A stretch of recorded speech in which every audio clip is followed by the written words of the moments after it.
Hello. The day is the 16th of October, 2024.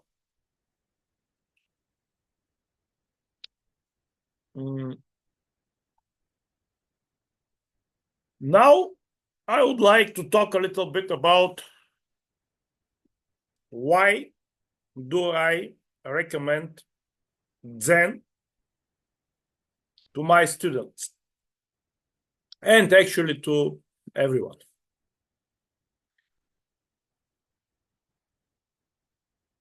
It is because Zen is nothing. So, it is not any religion. It is not any philosophical system. Of course, there are some texts, of course, but uh, all these texts are just the personal system of the guys who wrote them.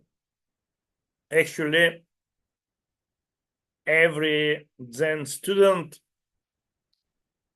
has or goes on his own path.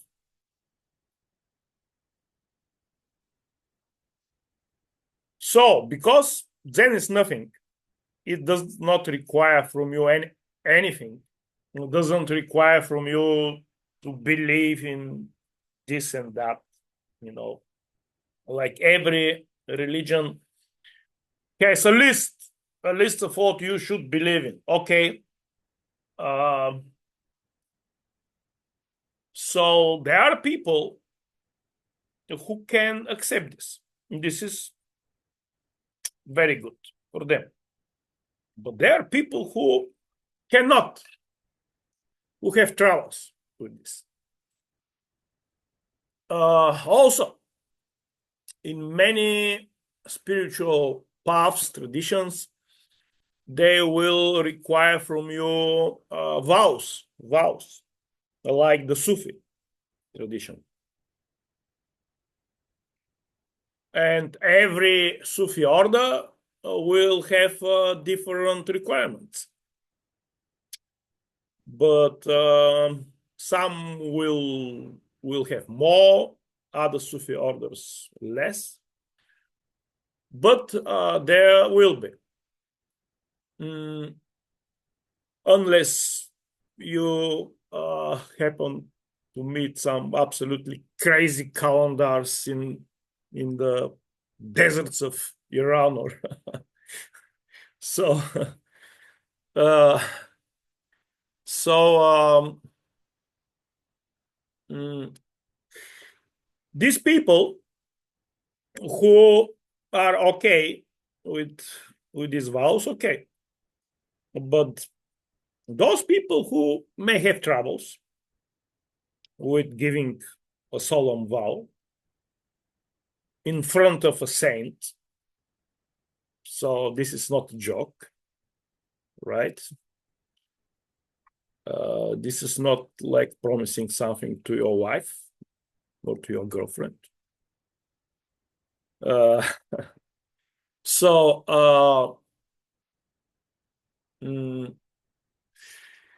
there are no vows in Zen. Well, if you want to become a monk, of course. But before that, if you want to be just a lay Zen, no problem, no vows, no list of beliefs, catechesis.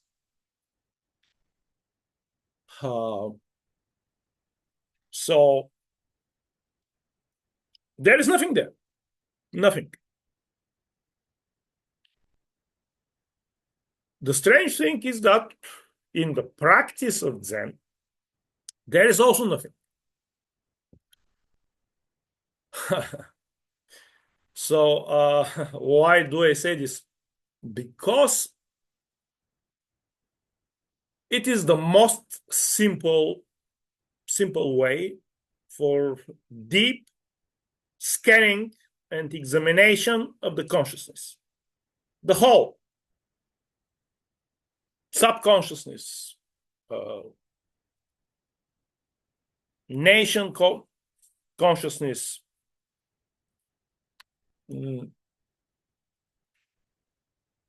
all the way. Of course, we must start first with our own subconscious.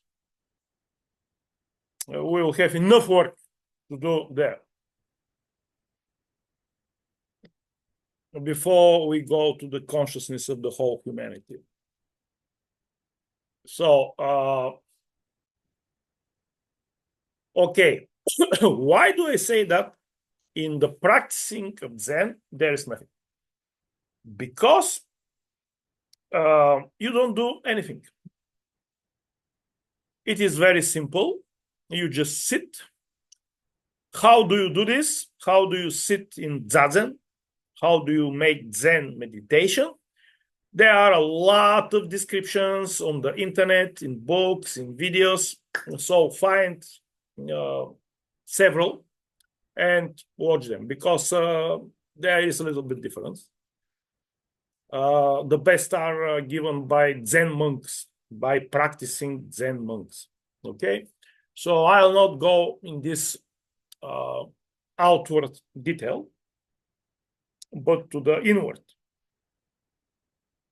So, one very important thing only I'll stress, and this is that you don't move. Okay, they say that there are three pillars of Zen meditation. Well, this is the fourth. You don't make any voluntary movements.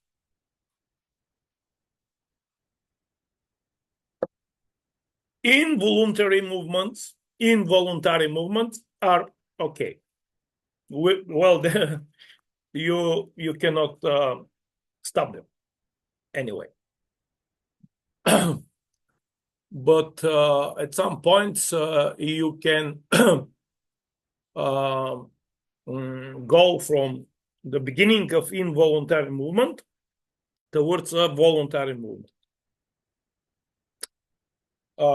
And you should not do it.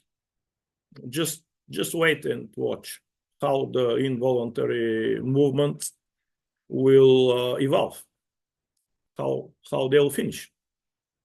This will be a show. So you sit like a statue as long as you can. Lotus recommend. Your life will become a living hell very soon. At the beginning. Like they have one story in Zen. The first 10 years of Zen are tough. The next 10 years are very tough. And the next 10 years, you can relax from time to time. So, the fact is that this is very important, that you do not move, because the aim of the whole practice here is to stop the orders of the ego, because the ego is what moves us. And physically movements are part of the control of the ego. The ego, of course, also controls our mind, which is a very big distraction. And the way to destroy this control, you concentrate only on your breathing. You do not move, and you concentrate only on your breathing.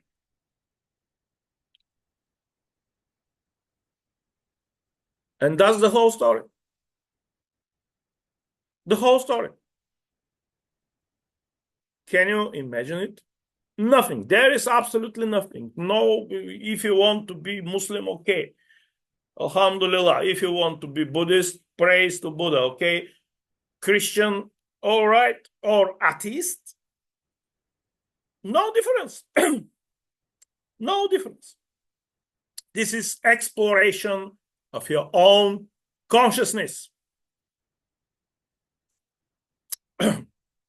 That's why the Zen like to talk only from their own experience, or to talk about the personal experiences of some people that they know them personally.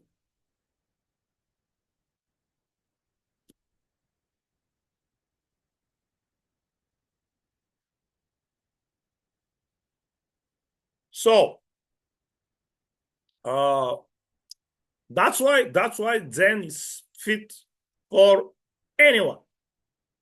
However, there is a tough part, and this is the physical part, which is not only physical but also mental. This requirement to stay for long sessions. They do around 30-minute sessions.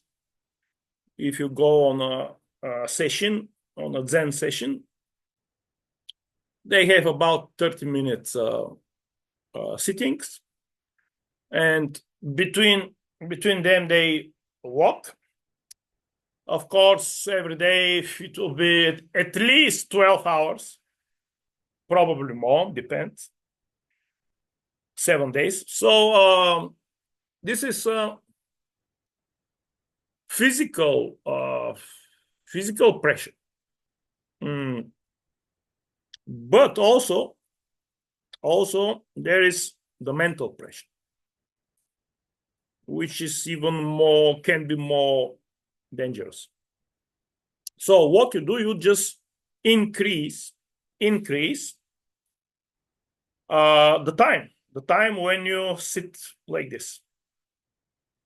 If you can do lotus, excellent.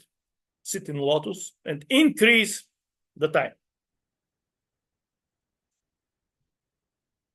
And probably you know that Patanjali in Yoga Sutras said, when is this day when a practitioner will reach perfection in a certain asana or pose, yogic? This day is when the practitioner is able to sit in this asana for 3 hours without moving.